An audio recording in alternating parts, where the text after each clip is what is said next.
കേന്ദ്രം വോട്ടിനായി ഭാരത് അരിയുമായി കേരളത്തിൽ ഇറങ്ങിയപ്പോൾ സംസ്ഥാന സർക്കാർ പ്ലാൻ ബി ഇറക്കുകയാണ്. ശബരി കെ റൈസ് തെരഞ്ഞെടുപ്പ് പ്രഖ്യാപിക്കും മുൻപ് കെ റൈസ് പ്രഖ്യാപിച്ചു കഴിഞ്ഞു. സപ്ലൈകോ മുഖേന ശബരി കെ റൈസ് എന്ന ബ്രാൻഡിൽ അരി വിതരണം ചെയ്യുവാൻ തീരുമാനിച്ച വിവരം സന്തോഷത്തോടെ നിങ്ങളെ അറിയിക്കുകയാണ്. അതായത് തെരഞ്ഞെടുപ്പ് കാലത്ത് വോട്ട് മനസ്സിൽ കണ്ട് കെ റൈസ് വിപണിയിലെത്തും. ഭാരത് റൈസ് ആണെങ്കിലും കെ റൈസ് ആണെങ്കിലും ലക്ഷ്യം വോട്ട് തന്നെ. അരി കുറഞ്ഞ വിലയ്ക്ക് ആര് കൊടുത്താലും പൊതുജനത്തിന് സന്തോഷമാകും. പക്ഷേ കുറച്ച് സംശയങ്ങൾ വീട്ടമ്മമാർക്ക് ചോദിക്കാനുണ്ട്. ഈ കെ റൈസ് വരുമ്പോൾ ഞങ്ങൾ ജനങ്ങൾക്കൊക്കെ സപ്ലൈകോയിൽ നിന്ന് മുൻപ് സബ്സിഡി നിരക്കിൽ കിട്ടിയതിലും കൂടുതൽ അരി കിട്ടുമോ? സപ്ലൈകോ സബ്സിഡിയായി കാർഡൊന്നിന് നൽകി വന്നിരുന്ന 10 കിലോ അരിയുടെ ഭാഗമായിട്ടാണ്, അല്ല അതിന് പുറത്തല്ല, അതിനുള്ളിലാണ് ശബരി കെ റൈസ് എന്ന പേരിൽ വിതരണം നടത്താൻ ഉദ്ദേശിക്കുന്നത്. അതായത് നിലവിൽ ഒരു റേഷൻ കാർഡ് ഉടമയ്ക്ക് ഒരു മാസം കിട്ടിയിരുന്നത് 10 കിലോ അരി.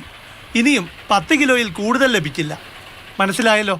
നിലവിൽ സപ്ലൈകോയിൽ നിന്ന് 2 ഘട്ടമായി ജയ, മട്ട, കുറുവ, പച്ചരി ഇവയിൽ ഏത് വേണമെങ്കിലും വാങ്ങാമായിരുന്നല്ലോ. അപ്പൊ ഇനി എങ്ങനെയാണ്? Sabari K rice Jaya, Sabari K rice Kuruva, Sabari K rice Matta, ഈ ഇനത്തിൽപ്പെട്ട അരി 5 കിലോ പാക്കറ്റ് കൊടുക്കും. 5 കിലോ പച്ചരി നേരത്തെ ഉണ്ടായിരുന്ന 26 രൂപ നിരക്കിലുള്ള അരി അത് നമുക്ക് എത്തിക്കാനുള്ള ശ്രമം നടത്തിക്കൊണ്ടിരിക്കുകയാണ്.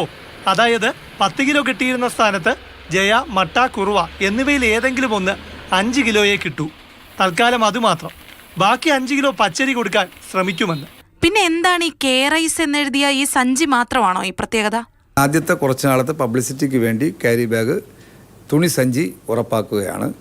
അത് കഴിഞ്ഞാൽ പഴയ സിസ്റ്റത്തിലേക്ക് തന്നെ സപ്ലൈകോയിൽ നിന്ന് സാധനം വാങ്ങുമ്പോൾ എങ്ങനെയാണോ ആ നിലയിൽ തന്നെ തുടരും. ഇപ്പം കൊടുത്തുകൊണ്ടിരിക്കുന്ന രീതി എന്താ? ഇപ്പം കൊടുത്തുകൊണ്ടിരിക്കുന്ന രീതി ബാഗ് കൊണ്ടുവരുന്നതനുസരിച്ച് വാങ്ങിക്കൊണ്ടു പോകുന്ന അവസ്ഥയാണ്. ഇലക്ഷനൊന്നുമല്ല, കുറച്ച് കഴിയുമ്പം പഴയ രീതിയിലേക്ക് ആകാം.